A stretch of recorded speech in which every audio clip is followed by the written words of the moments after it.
우리 앞뒤 좌우로 사랑하고 축복합니다 하고 한번 우리 자 인사 좀 하겠어요.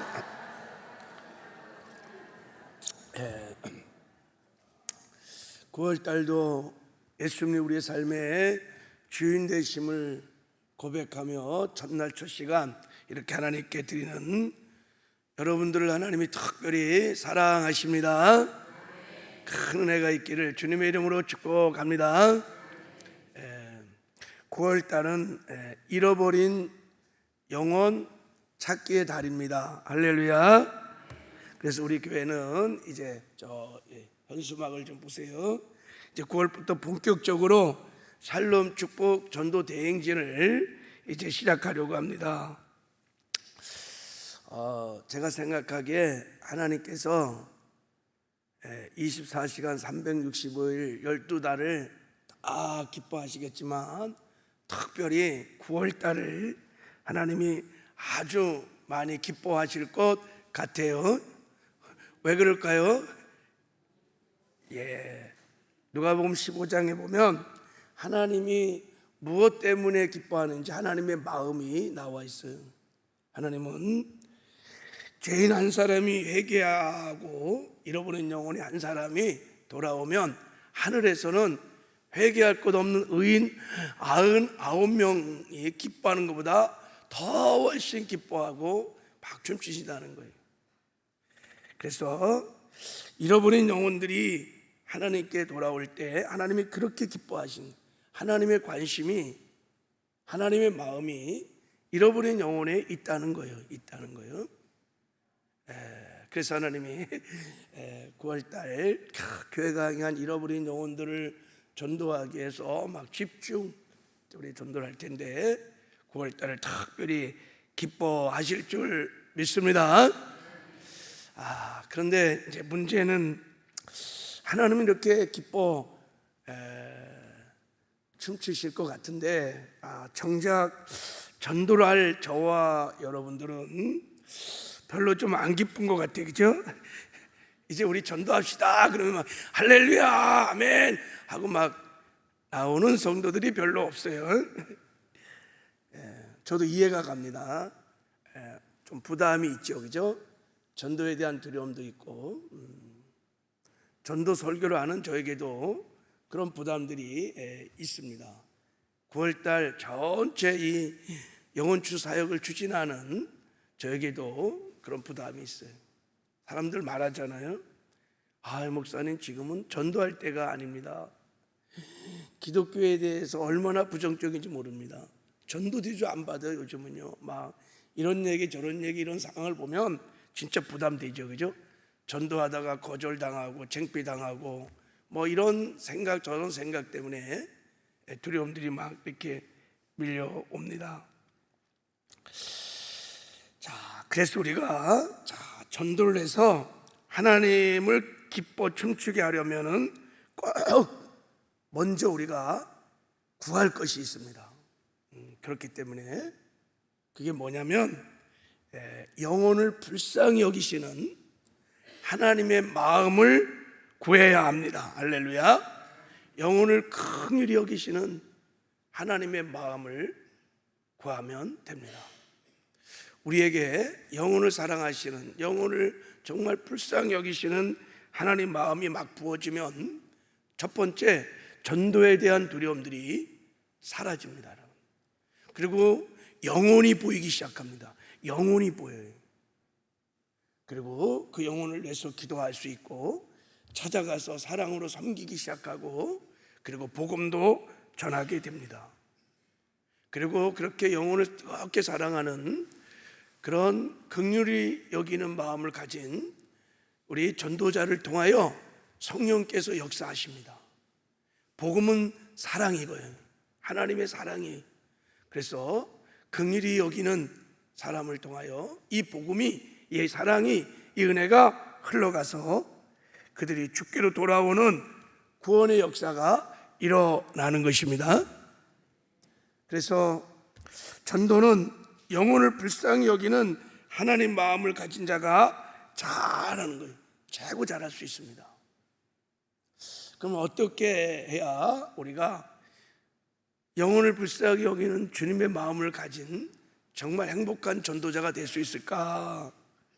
자, 오늘 본문에 행복한 전도자가 될 수 있는 길이 나와 있어요. 자, 오늘 본문은 우리가 잘 아는 내용인데 예수님의 전도 사역이 나옵니다. 자, 예수님이 전도를 열심히 하셨는데, 자, 우리 35절을 한번 보겠어요.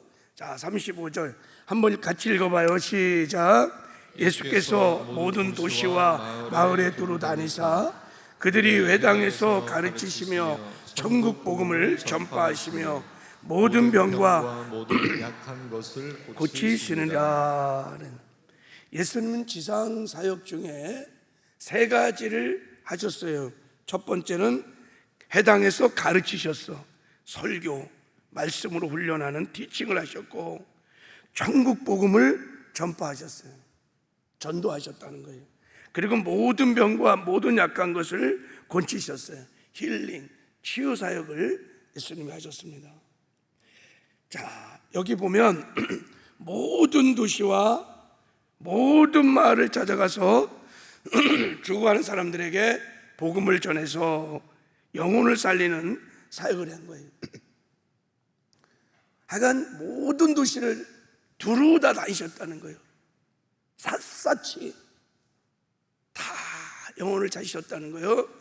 뭐를 말하고 있어요?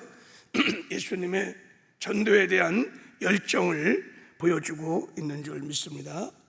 그렇습니다. 예수님은 새벽 미명에 일어나셔서 뜨겁게 기도하시고 밤이 맞도록 이 천국 복음을 열심히 전하셨습니다. 요한복음 4장에 보면 예수님이 사마리아 여인을 전도하신 후에 제자들이 예수님께 정심을 드시라고 이렇게 했어요. 그때 예수님께서 이런 말씀하셨습니다.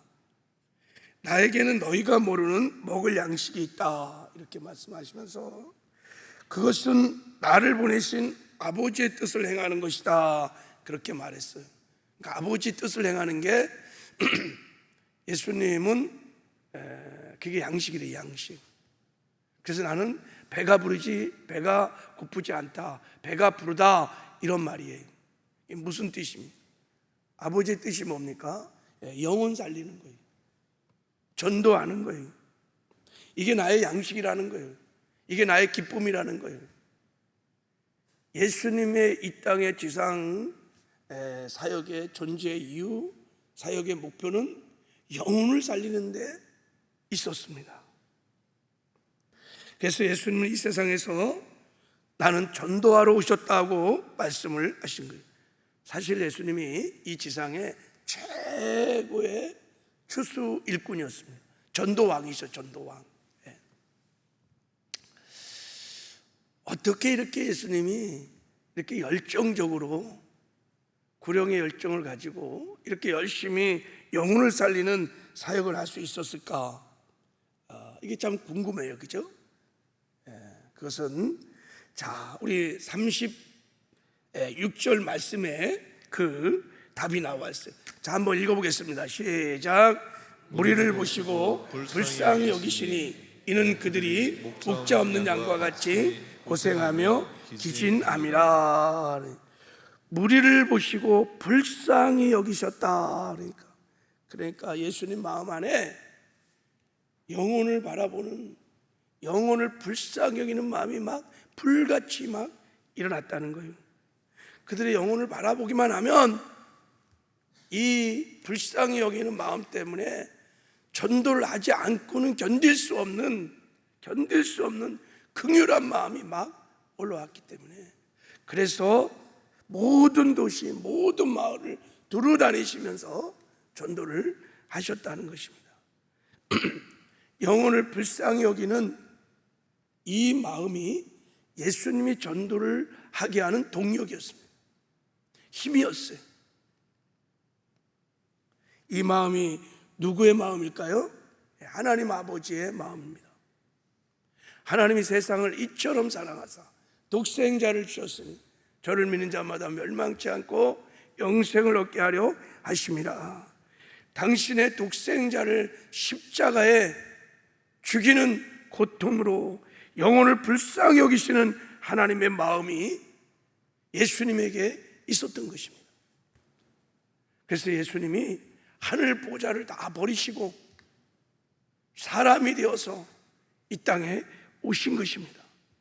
이 영혼을 불쌍히 여기시는, 영혼을 구원코자 하는 하나님 아버지 마음이 부어져서 예수님이 이 땅에 오셔서 그렇게 열심히 복음을 전하고 마침내 이 아버지의 뜻을 이루기 위해서 십자가에서 못 박혀 죽으신 것입니다.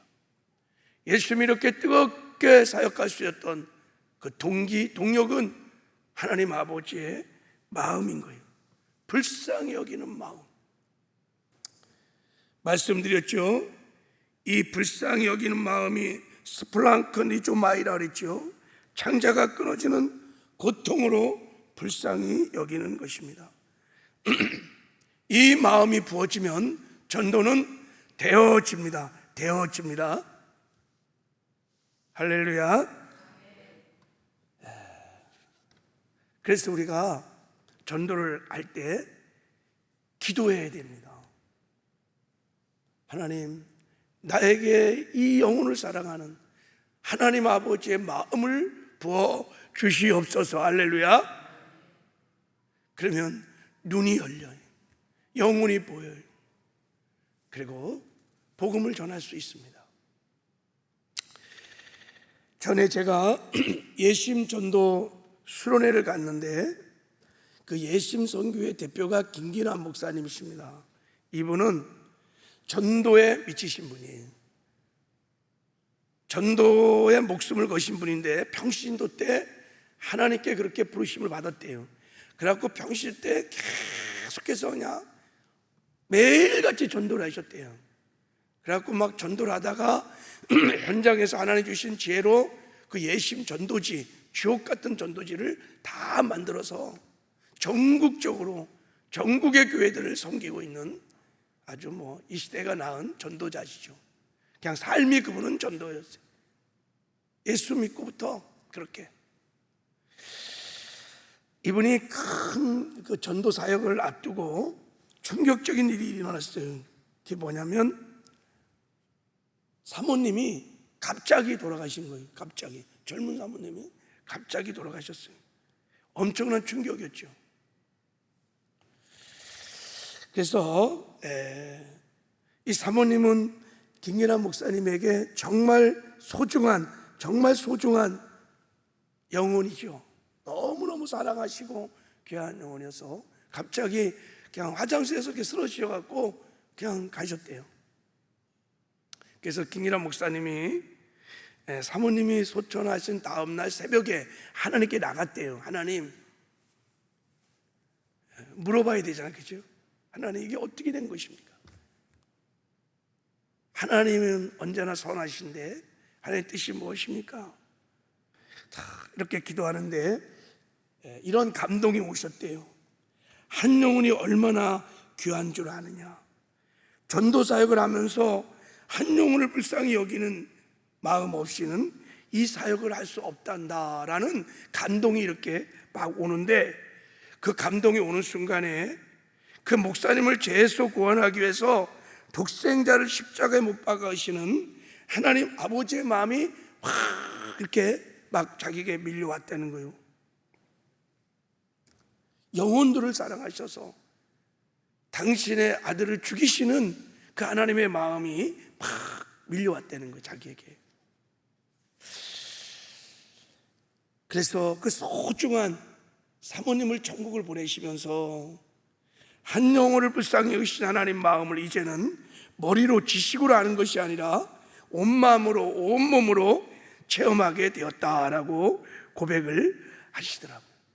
근데 그 하나님의 마음이, 그 십자가 사랑이, 그동안 잃어버렸던 그 십자가 사랑이 막 저에게 부어지면서 산모와의 그 사별의 아픔, 고통이 오히려 치료가 됐대요. 그리고 전도 사역을 감당할 수 있는 힘이 생겼고, 그래서 제가 오늘 나와서 여러분에게 이렇게 말씀을 전하는 것입니다. 그렇게 말씀하시면서 저는 이제 남은 생에는 일사각오로 복음을 전하다가 천국 가서 우리 사모를 만날 것입니다 라는 고백을 하시더라고요. 그날 제가 그 간증을 들으면서 참 저도 큰 은혜를 받았습니다. 그리고 꼭 하나님이 저에게 말씀을 하시는 것 같았어요. 조 목사, 영혼을 불쌍히 여기시는 그 하나님의 마음이 없이는 목회를 못해, 사역을 못해. 저에게 그런 마음이 없는 것 같아요. 영혼을 사랑하는 마음이 없어. 그러니까 전도 사역을 막 추진하려고 그러는데 두려운 거예요. 두려워. 너무 부담스러운 거예요. 그래서 제가 회개를 막 하고, 하나님 저에게도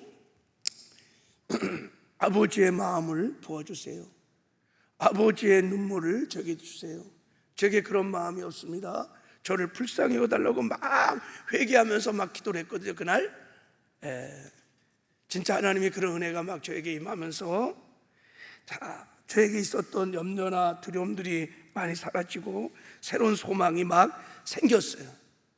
그래서 그때 우리 전도 사역을 새로운 마음으로 추진했던 기억이 있습니다. 다들 위기라고 그래요. 교회가 위기고, 특히 코로나 이후로 교회들이 어렵고, 또 교회에 대한, 기독교에 대한 엔티적인 부정적인 세상의 반응이 너무 지금 큽니다. 그래서 다 전도도 안 되고 전도할 생각조차도 안 하고 부담들이 많습니다. 그래서 위기다 그러는데, 제가 생각하기에 진짜 위기는 그런 것이 아니고, 여러분, 이것이 하나님께 위기가 될까요? 우리에게 영혼을 불쌍히 여기시는 하나님 마음이 없는 것이 위기가 아닐까? 이게 진짜 위기인 거예요. 우리에게 영혼을 사랑하는 마음이 없다는 것이, 그게 정말 위기인 것입니다. 우리가 위기를 돌파하고 나가는 길은 영혼을 사랑하시는 주님의 마음, 당신의 아들을 십자가 주기까지 그렇게 그 영혼들을 찾으시고 구원하기로 하시는 하나님의 마음만 부어진다면 언제나 우리는 이 위기를 돌파하고 나갈 줄 믿습니다. 할렐루야. 제가 전도왕들 있잖아요. 전도왕들, 전도를 정말 열심히 하는 사람들의 간증을 들어보면 공통적인 특징이 두 가지가 있어요. 첫 번째는 너무 행복하다는 거예요. 전도가 너무 행복하다는 거예요. 기쁘고 감사하다는 게, 이게 공통적인 특징이에요. 또 하나는 열심히, 그러니까 전도에 대한 두려움이 없는 거죠. 그죠? 뭐 행복한데 뭔 두려움이 있겠어요. 그리고 열심히 전도를 하면 하나님이 계속해서 영혼을 붙이신다는 거예요. 붙여. 이게 전도왕들의 특징입니다. 이렇게 전도에 미친 삶을 살 수 있었던 것은 바로 영혼을 불쌍히 여기시는, 긍휼히 여기시는 하나님의 마음이 그들에게 부어졌기 때문인 거예요. 그러니까 그런 마음이 막 충만하니까 사람들이 막, 여러분, 전도할 때 거부하고 욕하고 핍박해도 두렵지 않은 거예요. 조롱하고 멸시해도, 복음을 거부해도 오히려 그런 사람이 불쌍히 여겨진다는 거예요. 불쌍하다는 거예요. 막 눈물이 난다는 거예요. 자기를 막 핍박하고 막 그러는데, 그 사람들을 보면 자기를 때리고 막 핍박하는 사람이 너무 불쌍해 보인다는 거예요. 그러니까 눈물이 막 나는 거예요. 야, 그래 누가 이런 사람을 감당하겠어요? 어떻게 이런 일이 가능할까요? 영혼을 사랑하는 마음을 하나님이 부어줬기 때문입니다. 그래서 여러분, 사랑하는 두려움이 없습니다. 사랑하는 두려움이 없어. 우리에게도 긍휼히 여기는 하나님의 마음이 부어지면 전도에 대한 두려움, 부담 다 사라질 것입니다. 제가 이렇게 단기 선교 가보면, 이번에도 필리핀 단기 선교 가서 우리가 기도하고 전도 사역을 하죠. 말도 잘 못하고 또 말도 잘 통하지 않으니까 그냥 막 영혼을 안고 막 기도하는 거예요. 뜨겁게 막 기도합니다. 기도하다 보면 하나님 마음이 막 부어집니다. 그때 공통적으로 느끼는 마음이 뭐냐면, 이 영혼이 구원받아 천국 갈 수 있다면 하나님 내 영혼을 거두어 주소서, 막 이런 마음이 막 들어요. 그렇게 간절한 마음으로 기도가 막 나와요. 그때 느껴지는 게, 야, 이래서 순교도 할 것 같다, 이런 마음이 들어요. 이게 제 마음이 아니에요. 하나님 아버지의 마음인 거예요. 그 아버지의 마음이 부어지면 두려움이 없어져요. 생명을 걸고 복음을 전하기도 하는 것입니다. 그래서 전도자에게 능력은 이 영혼을 사랑하는 하나님 아버지의 마음인 것입니다. 할렐루야. 그럼 어떻게 이 마음을 가진 행복한 전도자가 될 수 있을까요? 자, 예수님께서 이렇게 말씀하셨습니다. 자, 우리 한번 이 말씀을 읽어보겠습니다. 시작. 이에 제자들에게 이르되 추수할 것은 많되 일꾼이 적으니 그러므로 추수하는 주인에게 정하여 추수할 일꾼들을 보내주소서 하라 하시느니라. 추수할 것은 많되 일꾼이 적다는 거예요. 여러분, 추수할 것이 진짜 많습니다. 대한민국에도 여러분 4천만의 영혼이 죽어가고 있어요. 저 북한에는 2,700이 죽어가고 있어요. 전도 얼마나 지금 추수할 때입니다. 그런데 추수할 것은 많대 영혼은 많은데 일꾼이 적다는 거예요. 일꾼이. 아니, 일꾼이 왜 적어? 여기도 이렇게 많이 있는데. 여기서 일꾼이 적다는 것은 예수님이 하나님 아버지의 마음을 가진, 영혼을 불쌍히 여기는, 영혼을 향하여 눈물을 흘릴 수 있는 그런 전도자가 적다는 걸 말하는 거예요. 그래서 말씀하신 추수하는 주인에게 정하여 추수할 일꾼들을 보내주소서 기도를 하라는 것입니다. 우리가 하나님, 저에게 영혼을 사랑하는 마음이 없습니다. 저를 불쌍히 여겨주시고 영혼을 사랑하는, 영혼을 긍히 여기는 하나님의 마음을 부어주시옵소서 기도할 때 하나님께서 그 마음을 부어주신다는 거예요. 할렐루야. 그러면 행복한 전도자가 될 수 있다는 것입니다. 이제 우리 9월달 잃어버린 영혼을 찾는 달을 맞이해서 정말 하나님이 기뻐 춤추시는 그런 구원의 역사가 일어나기를 원합니다. 할렐루야. 그리고 하나님께서 우리 서울 순복음교회를 통해서 구원코자 한 택한 백성이 이미 창세전에 예정됐다는 것을 여러분 또한 믿으시길 바랍니다. 우리 가정에도 있고 이 지역에도 있고 이 민족 가운데도 있고 저 열방 가운데 필리핀, 라오스, 베트남, 중동, 다 중국 있습니다. 우리에게 영혼을 불쌍히 여기신 하나님 마음이 물붓듯 부어져서 그 마음으로 우리가 순종하고 나가면 성령께서 역사하게 될 줄 믿습니다. 전도는 주님이 하시는 것입니다. 성령이 하시는 것입니다. 우리가 순종하고 나가면 성령이 하실 줄 믿습니다. 우리는 이제 그래서 구하면 돼요. 하나님 아버지의 눈물을, 하나님 아버지의 마음을 저에게 부어 주시옵소서. 이런 찬양이 있어요. 아버지, 당신의 마음이 있는 곳에 나의 마음이 있기를 원해요. 아버지, 당신의 눈물이 고인 곳에 나의 눈물이 고이기를 원해요. 아버지, 당신이 바라보는 영혼에게 나의 두 눈이 향하기를 원해요. 아버지, 당신이 울고 있는 이 땅, 어두운 땅에 나의 두 발이 향하기를 원해요. 나의 마음이 아버지의 마음을 알아 내 모든 뜻 아버지의 뜻이 될 수 있기를, 나의 온몸이 아버지의 마음을 알아 내 모든 삶 당신의 삶 되기를. 우리 한번 이 찬양 부르면서 자, 우리